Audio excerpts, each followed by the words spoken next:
Estimados compañeros de camino, les doy la bienvenida a esta nueva clase de tarot evolutivo en la que vamos a ahondar en el tema de la comunicación efectiva con las personas que van a venir a atenderse con tarot evolutivo.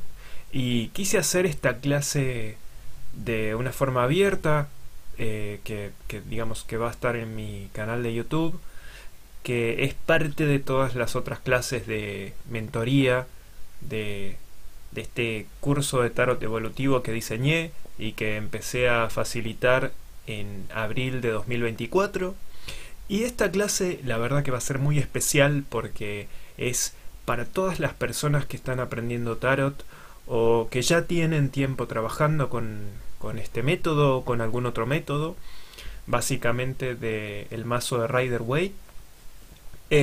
Y bueno, eh, en la primera parte de esta clase que quiero compartir con ustedes, vamos a ver algunos consejos para manejarnos mejor con las personas a las que le leemos, ¿sí?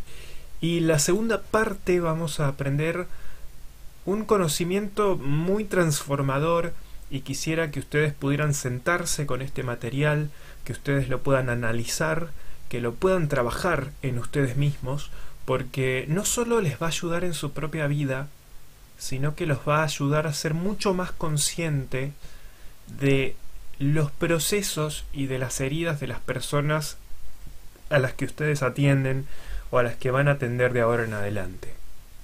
Ustedes van a poder ver en esta clase cómo es que el tarot refleja nuestros pesares, nuestras luces también, y cómo transformarnos a través de esa carta de el mago y también de la carta del ermitaño, ¿no? Así que bueno, empecemos. Yo tengo acá el escritorio lleno de un montón de cosas. Encima también estoy cuidando al gato de unos amigos que se fueron de vacaciones. Así que bueno, en cualquier momento puede aparecer y subirse acá y hacer un desastre. Pero bueno, bueno, vamos a ver la primera diapositiva. Y quisiera preguntarles de qué manera nos predisponemos a escuchar la inquietud del cliente, de esa persona que viene a que le leamos el tarot evolutivo, ¿no? ¿Cómo es nuestro lenguaje verbal? ¿Cómo es nuestro lenguaje corporal? ¿Eh? ¿Somos conscientes de nuestro tono de voz cuando hacemos una lectura? ¿De la forma en la que explicamos toda esta simbología que están aprendiendo en este curso? Todo ese detalle, todos esos colores que les he enseñado. ¿Sí? ¿Cómo nos manejamos ante el otro? ¿No?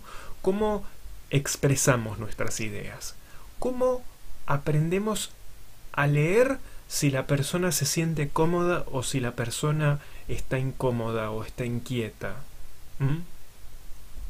Por otra parte, vamos a ver algo más sobre cuando uno hace una lectura hacia uno mismo, cuando uno se lee a uno mismo, porque como les he comentado en las otras clases que son parte de esta mentoría, una cosa es cuando una persona nos lee a nosotros y otra cosa es cuando uno se lee a uno mismo, ¿no?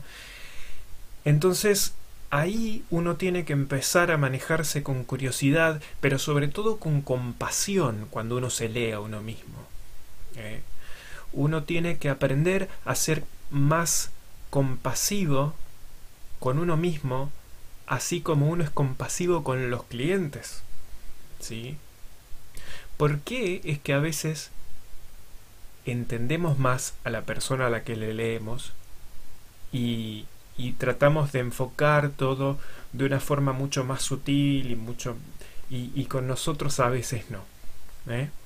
Bueno, vamos a empezar hablando de cómo nos comunicamos con la persona a la que le leemos. Vamos a cambiar de diapositiva. A ver, acá estamos. Bueno.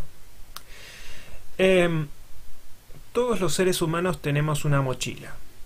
¿Sí? De esto se ha hablado, esto es una metáfora muy conocida.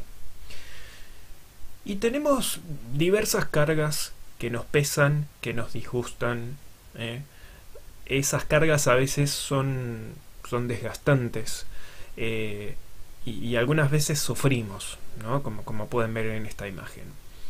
Y uno de los refugios para estas cargas son las doctrinas y las disciplinas espirituales como las que estamos estudiando en esta mentoría de tarot, ¿no? El tarot evolutivo es una herramienta de acompañamiento espiritual. Así lo tenemos que ver, ¿sí? Entonces, ¿qué trato esperaría uno si fuese cliente en una sesión de tarot? ¿Qué me molestaría como cliente? Si el tarotista o tarólogo tuviese poca onda, pocas ganas, ¿no? Si nosotros intuyéramos eso, ¿volveríamos? ¿Mm? Al fin y al cabo, estamos compartiendo algo que para nosotros es importante y que puede ser incluso algo álgido.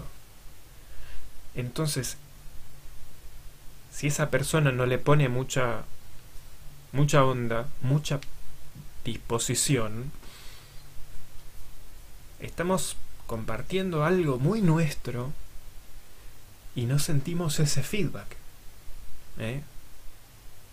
Vamos a cambiar de diapositiva.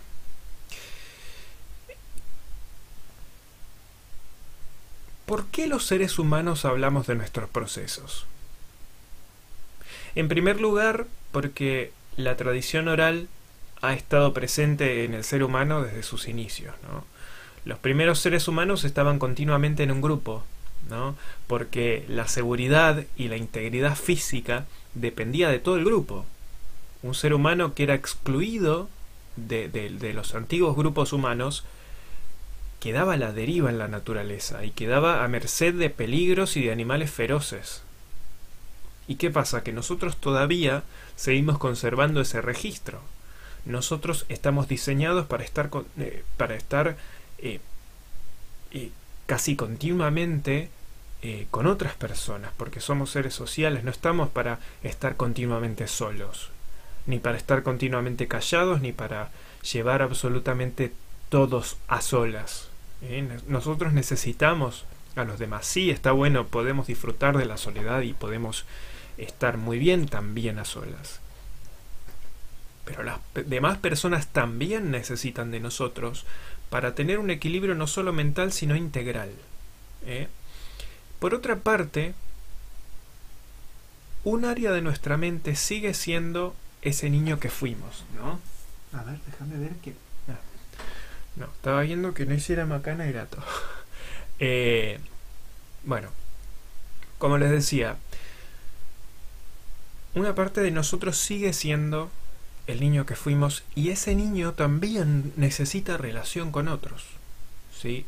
Nuestro adulto interno a veces puede entender al niño interno de otra persona, ¿sí? Y viceversa. Y no estoy hablando de dependencia, estoy hablando de igualdad de condiciones. Todos tenemos un niño interno y un adulto interno, y a veces estas dinámicas también se dan en las sesiones de tarot evolutivo, porque recordemos que las sesiones de tarot evolutivo, tal como nosotros las entendemos en esto que ustedes están aprendiendo, son una conversación, Entonces, entender que el otro tiene un niño interno nos motiva a ser cuidadosos, nos motiva a ser respetuosos, a ser comprensivos con la experiencia del otro, ¿sí? Vamos a cambiar de diapositiva. Bien, ¿por qué es tan importante el lenguaje verbal y el lenguaje corporal? Imagínense hablar con un tarotista que hace los gestos que estamos viendo en pantalla, ¿no? Por ejemplo, ¿no? Gestos de aburrimiento, o de hastío, o de incredulidad, o de superioridad, o de no creer lo que está escuchando del cliente, o de mal humor, o estar harto, o cruzando los brazos con una actitud defensiva, o expresando un gesto de horror, ¿no? ¿Qué pensaría ese cliente? ¿O qué sensación le daría hablar con un tarotista que tiene actitudes así, ¿no? Vamos a pasar a la otra diapositiva. Y en primer lugar, a ver, tengamos claro que lo mejor es ser uno mismo, como tarotista, ¿no? Ser como uno es con el cliente. Pero eso no significa que no tengamos que estar atentos a nuestra predisposición, a la forma en la que decimos las cosas e incluso a nuestro lenguaje corporal, ¿no?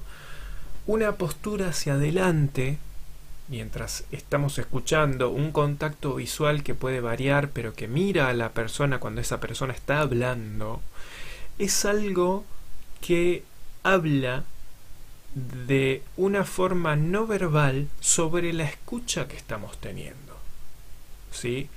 Es bueno saber leer al otro y ver más o menos cuál es la distancia cómoda para esa persona cuando estamos así face to face, ¿no? En el lugar con la persona, cuando uno es online, ¿no? Eso quiero decir. Si saluda o no con un abrazo, por ejemplo, si se aleja cuando uno se acerca, ¿no? Y hay algo que ¿cómo se llama? En programación neurolingüística se llama rapport, y esto consiste en, de alguna forma, copiar un poco la expresión corporal del interlocutor, porque esto le entrega un mensaje inconsciente de que estamos en sintonía o de que estamos poniéndole onda, ¿no? Que le estamos poniéndole buena vibra a la conversación, ¿no? Se dice que hacer esto es una forma de empatizar con el otro, ¿no? Que sí, es empatizar, pero desde la expresión corporal también, no solamente desde de entender su experiencia y de incluso sentir lo que está sintiendo esa persona, ¿no? En pantalla pueden ver 3 ejemplos un poco extremos, quizá, o demasiado literales de lo que estoy explicando, pero bueno, de alguna forma grafica esto de sentarse parecido o de colocar los brazos de la misma manera, más o menos, no literal, no vamos a hacer un espejo, ¿no? Y esto es, como les digo, para entablar una sintonía con el otro, ¿sí? Vamos con la siguiente imagen. Bueno, otra parte del rapport es la forma de sentarnos o de conversar cuando estamos de pie, ¿no? Una de las cosas que se suele recomendar para conversar con otros es no sentarnos frente a frente, ni hablar frente a frente, sino que en lugar de eso ubicarnos más o menos en un ángulo de 90 grados, ¿no? de la otra persona, ¿sí? Como colocarnos en L, ¿sí? Cuando estamos frente a frente con alguien, podríamos dar un mensaje inconsciente, claramente, como de enfrentamiento. Y también esa posición se asocia entre parejas, ¿no? Entonces lo que queremos es una conversación que fluya sin esa percepción, entre comillas, de amenaza, ¿sí? Un lenguaje corporal que sea cómodo para la otra persona incluye entonces esta forma de pararse o de sentarse mientras conversamos, ¿no? Esto de los 90 grados. Esto con el tiempo uno lo va haciendo más automático, ¿no? Al principio uno lo piensa, lo trata de hoy me voy a parar de esta manera, me voy a sentar de esta manera, ¿no? Y con el tiempo ya se te hace automático y ya está, y lo haces, ¿no? Otra forma de hacer rapport también tiene que ver con entrar más o menos con el tono de voz de la persona con la que estamos conversando. El tono de voz, cuando decimos las cosas, también puede influir en la forma en la que la persona reciba el mensaje que le estamos dando, ¿no? Recuerdo, bueno, esto va a ser un ejemplo, pero bueno, no tan literal, pero bueno, más o menos para tener una idea.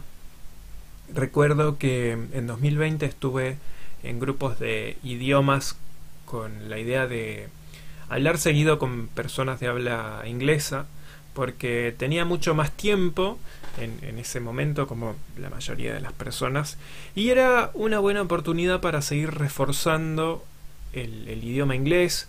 Y recuerdo que hablaba casi a diario con dos personas de Egipto, entre otros, pero recuerdo a estas dos personas puntualmente, porque a mí me parecía por momentos chocante la forma de hablar que estas personas tenían, ¿no? Esto sin criticar culturas ni criticar idiomas. Es lo que a mi reducido entender me sucedía, ¿no? Yo tenía la sensación de que su forma de hablar era muy imperativa, muy frontal, ¿no? Un poco hasta impaciente. Y los latinoamericanos en ese aspecto somos mucho más sutiles. No estoy hablando ni de mejor ni de peor, estoy hablando de diferencias culturales en la forma de hablar, ¿no? Entonces, el tono de voz y la forma en la que expresaban las ideas, por momentos a mí me resultaba chocante, ¿no? Vos escuchás una conversación, por ejemplo, entre italianos de Nápoles, por ejemplo, y parece que se están peleando. Y eso de alguna forma a mí me incomodaba en esa conversación. Yo me daba cuenta que era un mambo era un mambo mío, ¿no? No era culpa de ellos. A ver, claramente estamos hablando de una situación diferente acá, en esta clase. En ese caso que les estoy contando eran dos países que están en culturas muy diferentes, ¿eh? Pero si traemos algo de eso y tratamos de aplicarlo a nuestra situación como comunicadores del tarot evolutivo, podemos entender que la forma en la que nos expresamos dentro de nuestro país y dentro de nuestra cultura, nosotros nos podemos dar cuenta de que nuestro tono de voz en nuestra cultura puede generar más apertura o puede generar cierto rechazo, digamos, ¿no? El tono de voz le entrega un mensaje al otro, ¿sí? Entonces, cuando estemos explicando algo, sobre todo cuando son temas álgidos, bueno, también prestemos atención a esto. Por otra parte, una muestra de empatía, por ejemplo, llevada no solamente desde lo que sentimos, sino a cómo lo manifestamos, cómo le damos a entender al otro eso, sería, por ejemplo, que vamos... esto es otro ejemplo que no tiene que ver con el tarot, pero es para graficarlo de alguna forma. Supongamos que vamos de acompañante en un auto y va otra persona, va un amigo manejando. El auto se apaga. Nuestro amigo, que es el que va manejando, bueno, sale del auto y va a ver el motor, a ver qué pasa, ponele, ¿no? Entonces nosotros, aunque no sepamos de mecánica, ni tampoco le podamos dar una idea para arreglarlo, tendríamos que bajar y situarnos al lado del chofer, probablemente en silencio, sin preguntar boludeces, entendiendo que el dueño de ese auto está estresado porque el auto se apagó y no sabe por qué, pero nosotros estamos ahí, nosotros estamos acompañando la experiencia y estamos ahí mostrando interés, mostramos que estamos ahí, que estamos dispuestos a ayudar si es necesario, que estamos dispuestos a caminar unas cuadras para buscar ayuda si es necesario. Quedarnos adentro del auto de alguna forma le entrega el mensaje de que no nos importa y que estamos esperando que lo prenda para que nos lleve al lugar que nosotros queremos. ¿Se entiende esto? Todo esto le aporta valor a la conversación que tenemos con otras personas. También es importante detectar cuánto nos quieren contar sobre una situación. De última, pidámosle permiso antes de querer saber más, ¿no? Digámosle a la persona que si resulta incómoda una pregunta o alguna cosa, que no se sienta en el compromiso de contar todo. Y de última, si vemos que la situación es complicada y no da para una sesión de tarot, bueno, es importante que le digamos a la persona que busque ayuda profesional. ¿Sí? Vamos a cambiar de diapositiva. Y hablando de las diferencias de principios y valores, ¿qué pasa cuando el cliente y el tarotista tienen formas radicalmente diferentes de vivir la vida? Supongamos, vamos a poner un ejemplo, que me llega un cliente que tiene el estilo de vida del poliamor. Y supongamos que yo soy un tipo que elijo la monogamia. Como ser humano, tengo razones para no querer en mi propia vida una relación abierta o una relación de poliamor. Y estoy en el derecho a elegirlo. Y en mi caso, sé que no tendría una relación con una mujer que sí quiera hacerlo. Por mi parte, yo no trataría de convencer a las personas que sí de que dejen de hacerlo. Ni tampoco permitiría que esas personas quisieran modificar mi monogamia. Porque yo también tengo derecho a vivir mi vida de pareja como elijo vivirla, ¿no? Ahora bien, en este caso hipotético, supongamos que llega un cliente que está en pareja con 5. Ya lo exageré, pero a full. Y su pregunta al tarot tiene que ver con cómo mejorar su relación con sus 5 parejas. Ponele, ¿no? ¿En qué tendría que centrarme como lector del tarot? ¿En lo que yo haría y buscar que entrar en sus decisiones? No. Al momento de la lectura, mis modelos mentales o mis decisiones de vida no son lo importante, porque de lo que se trata es de la pregunta del cliente, no de lo que yo considero adecuado para mi propia vida. También es importante darnos cuenta de los límites que pone el cliente, ya sea literalmente o cuando nosotros notamos incomodidades o cuando notamos que está a la defensiva o en desacuerdo, porque todas estas actitudes influyen en la efectividad de la lectura de tarot. Cambiamos de diapositiva y, como siempre les digo, uno no tiene una posición sacerdotal dentro de la espiritualidad. Uno también tiene que hacer mucho trabajo interno para poder comprender los desafíos espirituales que también tiene el cliente, ¿no? Esta es una tirada más extensa y realmente está bueno hacer una lista detallada de nuestras fortalezas y nuestras debilidades. Y las siguientes preguntas son un recurso que les quiero dejar como para que lo trabajen en su intimidad, ¿no? Y si alguno de ustedes quiere, de las personas que están cursando esto, quiere compartir algo de esa lista, bueno, buenísimo. Y si no, bueno, no se preocupen porque no es una tarea del curso, pero sí es parte de la vida y en esto estamos todos de alguna forma. Vamos a ver de qué se trata. A ver, la carta de la fuerza, por ejemplo, nos puede preguntar ¿qué debilidades y actitudes del león de la fuerza quiero manejar mejor? ¿Entiendo y comprendo el origen de mis sombras? ¿Qué he aprendido de mis sombras? La carta de el diablo nos podría preguntar ¿qué hábitos o ideas me atan?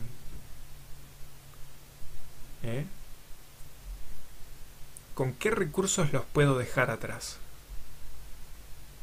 ¿Qué autoengaños he superado? Como por ejemplo inseguridades, timidez excesiva, falta de asertividad. ¿Qué más? ¿Qué más se les ocurre? ¿Qué creencias sobre vos mismo te limitan y te encierran? Ahí, en eso, está en el tarot evolutivo la carta del diablo. ¿Sí? Después, la carta de la luna nos puede preguntar cómo nos comportamos en momentos de crisis. ¿De qué noches oscuras has salido? ¿Vos confías en que vas a salir de la noche oscura si es que estás en alguna en este momento? ¿Vos confías en la vida? ¿Vos confías en tu proceso? ¿Vos confías en que la vida acomoda las cosas? Y tenemos también la carta del juicio, que en uno de estos... en uno de los contextos de esta carta, se podría preguntar ¿cómo me manejo cuando a mi conciencia le llegan recuerdos del pasado? ¿Me permito observarlos? ¿Me permito estar con eso? ¿O simplemente lo trato de negarlo y de taparlo? ¿Puedo desarrollar perspectiva para mirarlos? Para que con el paso del tiempo los pueda ver de otra manera y entender que las cosas fueron como fueron y que ahora hay cosas que puedo vivir de otra forma, ¿no? Bueno, ahora tenemos la carta de el mago, y de esto vamos a hablar mucho más adelante.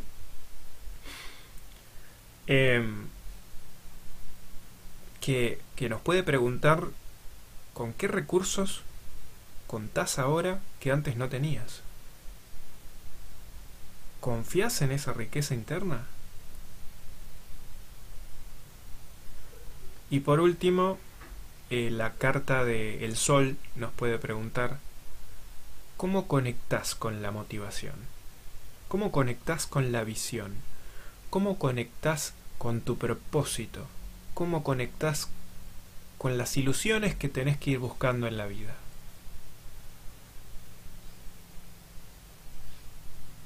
¿Cuándo conectás con tu joven interior? ¿Cuán optimista o pesimista sos? ¿Cuánta esperanza tenés en tus procesos? ¿Cómo haces para reconocer tus aciertos? ¿Cómo haces para reconocer tu dedicación, tus habilidades? ¿Cómo haces para reconocer las cosas por las que estás agradecido o agradecida en la vida? A ver, como les digo en las otras clases, a ver, esto es un proceso en el que estamos. El hecho de que hayamos querido emprender un camino espiritual que ayude a asistir a otros con el tarot evolutivo no implica que nosotros tengamos todo resuelto. Pero es importante que sigamos trabajando sin darnos con un caño todo el tiempo. Que podamos trabajar esto con compasión, con paciencia. Que eso es algo que a veces nos puede costar, pero es importante hacerlo. Es importante desarrollarlo. ¿Sí? Vamos a cambiar de diapositiva, gente. Y en esta imagen vemos una representación del mago. Esta imagen es hermosa, es espectacular. Me gusta porque está en una noche estrellada que parece estar terminando y al fondo se ve el amanecer, ¿no? Es como si hubiesen varias cartas. Podríamos decir que es un poco la carta del mago, un poco la carta del ermitaño, un poco la carta de la luna, un poco el inicio de la carta del sol también, pero sobre todo del mago. Y digo que también es parte del ermitaño porque tiene esa vara mágica en sus manos, que también es una linterna. O sea, no solamente es para manifestar como mago, sino para iluminar sus sombras. Pero ¿qué pasa? Que todos nosotros somos un poco ese mago y un poco ese ermitaño. Ese ermitaño que está en esa noche oscura, estrellada. Esa noche que en algún momento se va a terminar y va a amanecer. Cuando hemos estudiado la carta de la luna, extensamente como lo hacemos en este curso, vemos que después hay un amanecer en el fondo. Y esa es una gran promesa. La noche oscura del alma no es para toda la vida. Uno a veces mira las cartas del tarot y puede ver en ellas muchas de las oscuridades, de las preguntas, de los dolores, de los sufrimientos que tenemos, y podríamos tener la idea equivocada de que lo que nos pasa solamente a nosotros. Y la realidad es que el tarot representa las luces y las incomodidades humanas, y lo humano no es raro. Lo humano no te pasa solo a vos. El problema es que en nuestra época de superficialidad instagramiable y tiktokeable, pareciera que la vida de los demás está bien y que es uno el que tiene que lidiar con cosas jodidas. Entonces, nosotros somos ese mago que está tomando todas las herramientas que puede en esa mesa y estamos haciendo la mejor magia que podemos en cada momento. Ese arquetipo del mago es una parte nuestra. Nosotros somos humanos. Las cartas nos muestran cosas humanas. Es eso. Y acá les voy a escribir, bueno, les escribí ya, una diapositiva con algunos rasgos humanos que asocio con algunas cartas. ¿Vamos a verlo? Ahí está. Bueno, en primer lugar, es humano sufrir, como vemos en el 10 de espadas. Es humano dudar. Es humano tener miedo, como vemos en la carta de la luna. Es humano el contagio social. ¿Qué es el contagio social? Son esas afecciones psicológicas que tienen muchísimas personas en una determinada época. Y que uno dice, che, pero ¿cómo puede ser que cada persona que me encuentro dice que tiene ansiedad, o tiene pánico, o depresión, o conoce a alguien que tiene? Eso es contagio social. En los 90 era la anorexia, por ejemplo. Era más que ahora, digamos. Eso quiero decir, ¿no? Búsquenlo, eso del contagio social, búsquenlo porque es muy interesante. Y es algo, además de interesante, es humano. ¿Sí? Y es algo humano que encuentro, por ejemplo, en la parte menos luminosa de la carta del diablo y de la carta del 3 de oro. ¿Por qué? ¿Por qué? Porque esto se genera en conversaciones. Generamos realidad y generamos sentido común con las conversaciones que tenemos. El sentido común se genera con palabras, con lenguaje. Lo generan los medios de comunicación en esta época. Lo generan todas las conversaciones que tenemos. Porque somos todos espejos de todos.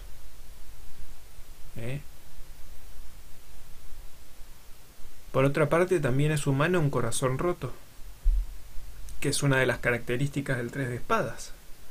¿Sí? No es algo raro, no es algo que le sucede a algunos.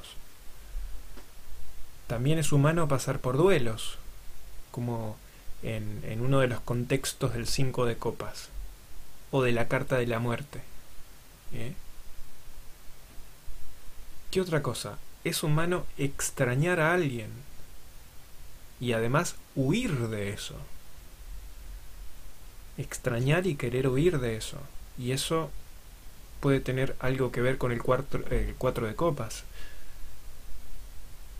Es humano tener rumiación mental. Y que a veces esa rumiación mental sea una pesadilla como la del 9 de espadas. Es humano que haya una conversación interna mientras conversamos con alguien. Y eso es parte del 3 de oros. Estamos hablando con alguien, le estamos diciendo una cosa, estamos escuchando algo y además ocurre una conversación en uno internamente, en base a eso que estamos diciendo o en base a eso que estamos escuchando. Por otra parte, es humano tener fantasías sexuales raras o sueños raros, y eso tiene que ver en parte con la carta del 7 de copas.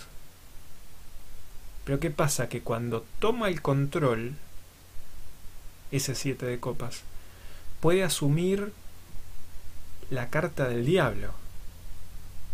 Y eso es, por ejemplo, lo que sucede en las personas que tienen adicción a la pornografía, o a las redes sociales, o a los videojuegos, o a las apuestas, porque es una esclavitud. Adán y Eva en la carta del diablo están aparentemente atados, y digo aparentemente porque en realidad es cuestión de levantar las cadenas y ya está. Ellos creen que están atados y que dependen de eso, pero en realidad simplemente sería cuestión de salir de ahí. La carta del diablo como arquetipo les hace creer que están presos y que no hay nada que puedan hacer más que recurrir a ese placer pasajero que luego los deja sintiéndose profundamente vacíos.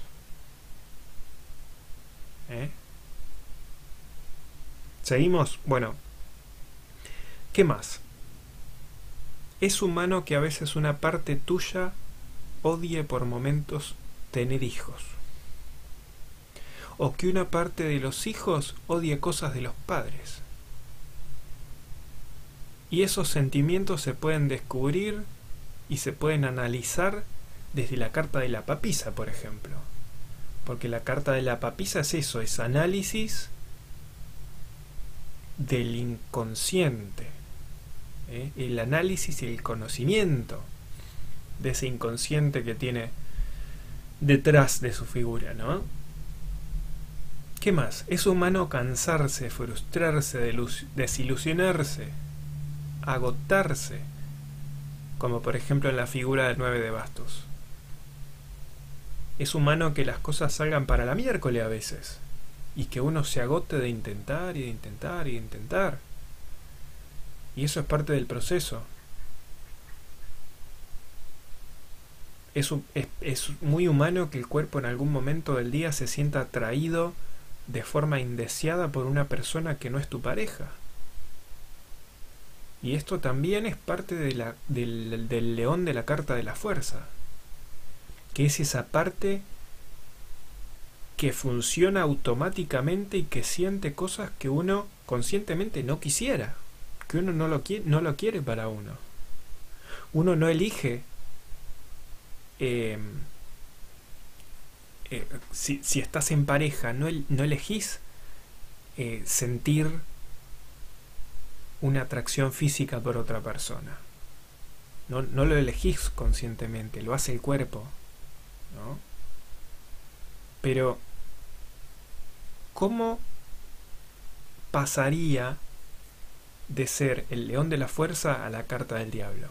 Bueno, con una decisión. Cuando la persona toma eso que su cuerpo sintió y empieza a coquetear con esa otra persona. Ahí es cuando ya se vuelve un problema. ¿Qué más? Es humano tener incertidumbre. Y esto vendría a ser parte del contexto de la carta de la rueda de la fortuna. A ver, podríamos hablar muchísimo más de esto porque hay 78 cartas, ¿no? Pero, ¿por qué les comento esto? Porque todas estas cosas hay que decirlas, hay que difundirlas. Y como personas que nos dedicamos al tarot tenemos que leer al respecto. Porque la espiritualidad está en todo. El tarot evolutivo está en todas las áreas de la vida. Y nos habla de todo esto cuando nos leemos a nosotros mismos. Porque cuando nos lee alguien a nosotros, esa persona generalmente es más sutil, ¿viste? Pero cuando uno se ve a uno mismo reflejado, ahí, en la intimidad de uno mismo, uno puede ver más cosas también. Entonces, convirtámonos en personas informadas para poder validar la existencia de la experiencia del otro. Y también la existencia de la experiencia que tenemos nosotros mismos. Ahora que empezamos este camino, ahora que ustedes están aprendiendo todas estas clases, trabajemos en convertirnos en personas que hagan crecer cada vez más la habilidad de comprender y de comprendernos a nosotros mismos.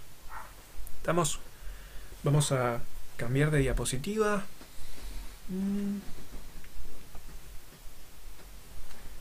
Yo mientras tomo unos mates. El agua está helada mal. Bueno, como ya hemos hablado, el tarot es una disciplina espiritual y nuestro espíritu necesita de otros, y necesita de otros en dos formas.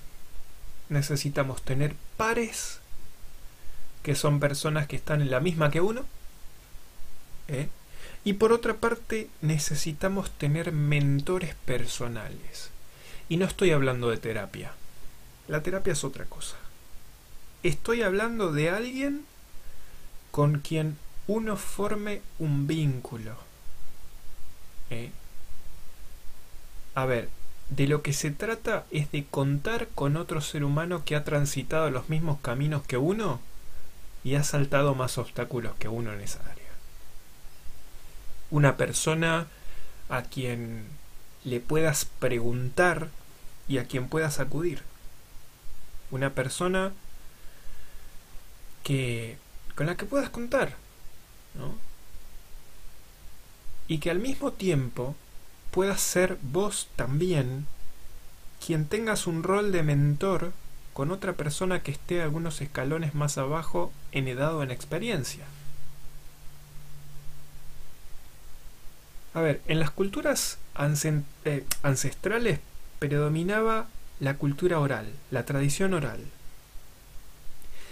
Y los mayores ayudaban a los de menor edad, y esa es una cultura que se ha perdido en nuestra época. Esta época de todo individualismo. ¿Y qué pasa? Que esa figura ha sido sustituida por terapeutas, que son personas a quienes se les paga para que hagan un trabajo clínico, cuando en realidad esa comunicación debería tenerse con personas que lleguen a ser cercanas, no con quienes haya un vínculo económico y terapéutico clínico, ¿no? Sino personas con las que haya un vínculo humano, personal.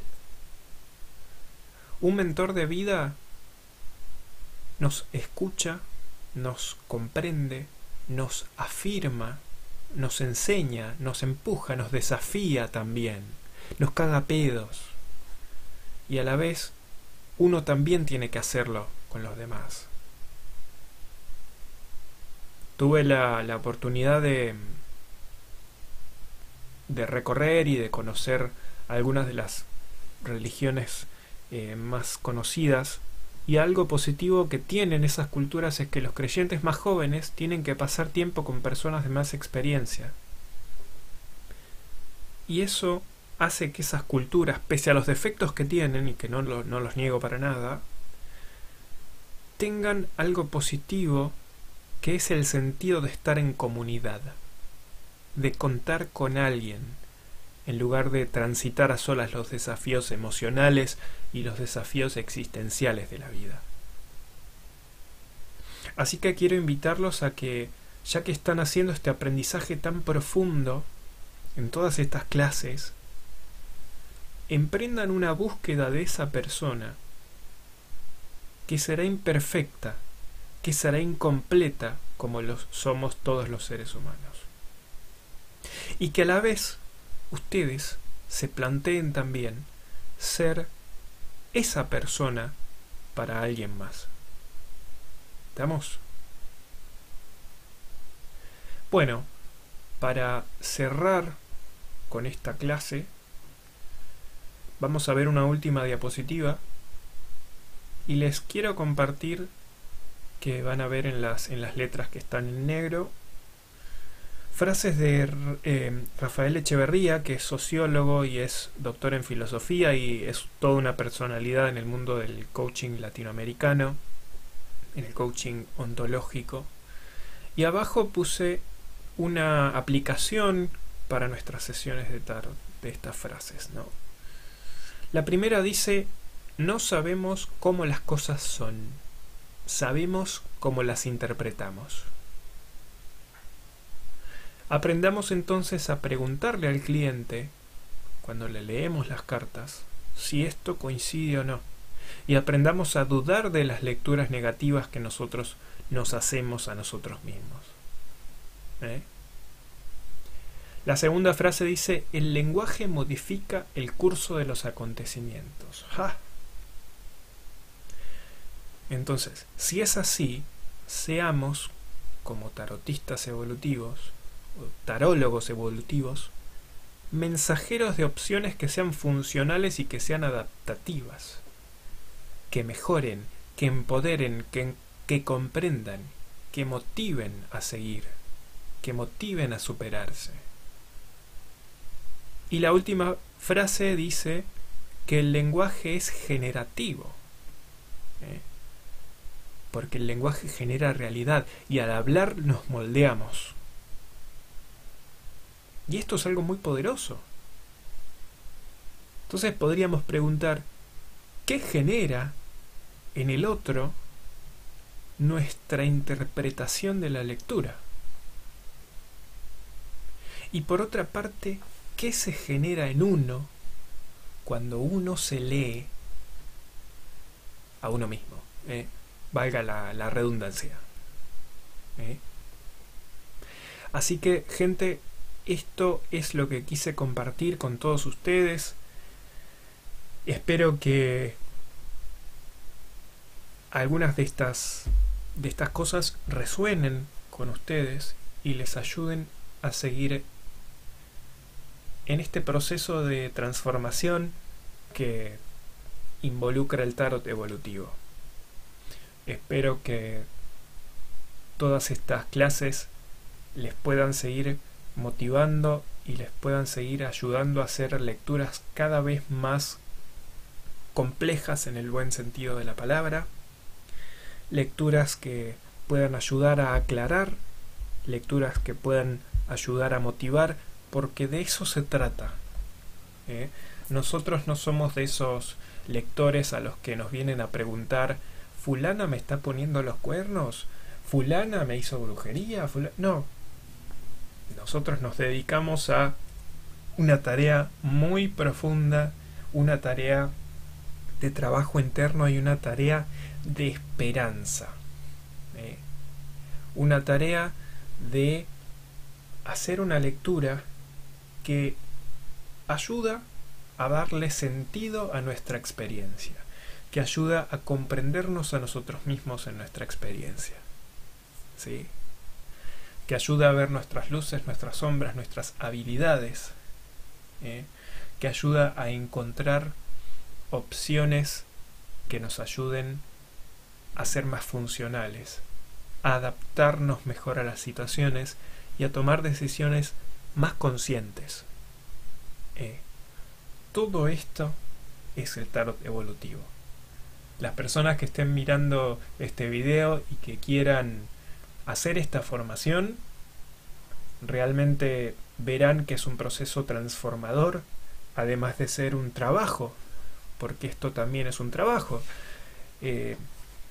Yo atiendo de forma online y de forma presencial a muchas personas, y esto he tenido la suerte de poderlo hacer como trabajo, pero también como proceso de vida y de una herramienta para trabajar también mis propias limitaciones, ¿no?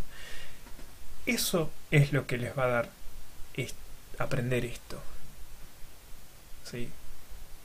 Un trabajo personal y un trabajo para ayudar a otros, y también para un beneficio económico, porque todo obrero es digno de su salario, dice la tradición bíblica, ¿no?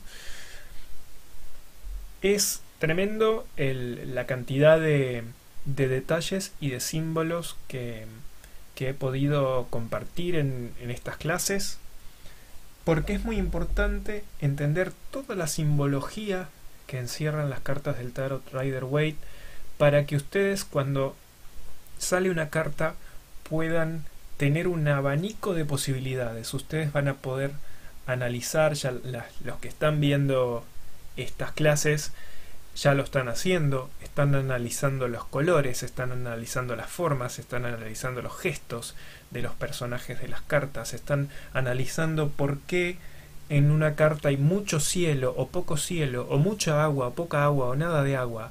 ¿Por qué? ¿Qué significa la vegetación? ¿Qué significan los pinos? ¿Qué significan los colores de la ropa? ¿No? ¿Hacia dónde está la mirada o los gestos del personaje de la carta? Todo este conocimiento tan profundo y transformador enriquece las lecturas de una manera grandísima. Así que los invito a este proceso transformador, porque van a transformar su carrera como tarotistas y su carrera en la vida. Esto es algo que nos va a ayudar a que esta vida terrenal se viva con un poco más de conciencia, ¿sí? No para buscar la perfección, sino para buscar perfeccionarnos, que es algo distinto. La perfección no la vamos a encontrar, pero sí vamos a ir perfeccionando áreas de nuestra vida.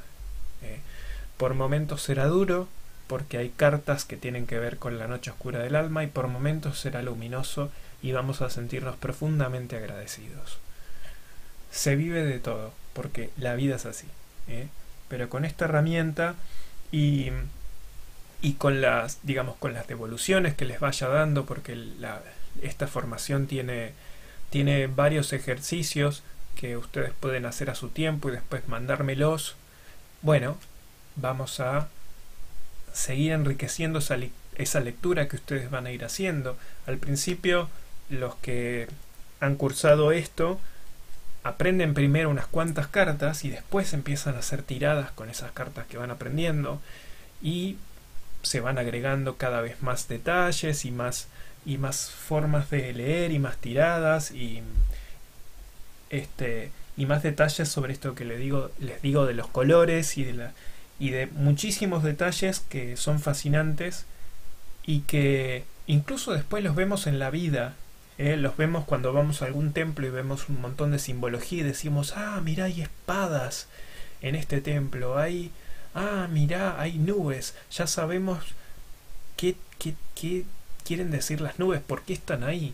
No es simplemente algo artístico, tiene una razón de ser, y eso nos enriquece la lectura de tarot evolutivo, que es un tarot para crecer personalmente, ¿sí? Así que les mando un abrazo grande, gracias por escuchar esta clase, espero que este contenido les sirva y estamos en contacto. Un abrazo gigante.